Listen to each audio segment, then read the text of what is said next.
U.S. Secretary of State John Kerry will meet his Russian counterpart later for talks in Geneva on the Ukraine crisis.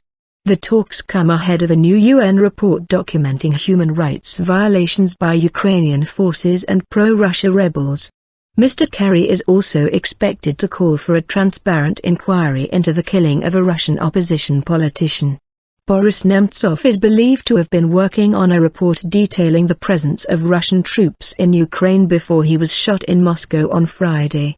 His allies have accused the Kremlin of involvement, but Russian President Vladimir Putin condemned the murder as violent and vowed to find the killers.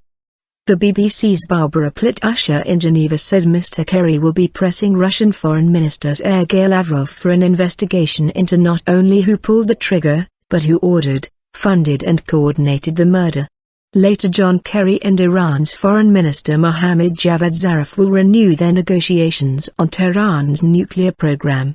There is an end-of-March deadline to finally reach agreement on limiting the program, in return for an easing of economic sanctions on Iran.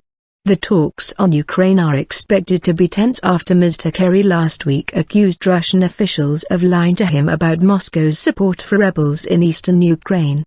The Ukrainian government, Western leaders and NATO say there is clear evidence that Russia is helping the rebels with heavy weapons and soldiers.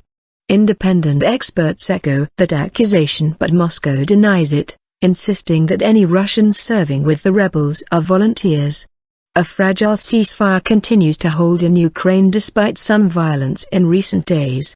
On Saturday, Ukrainian photographer Sergei was killed after being hit by a mortar shell in the village of Pisky near Donetsk.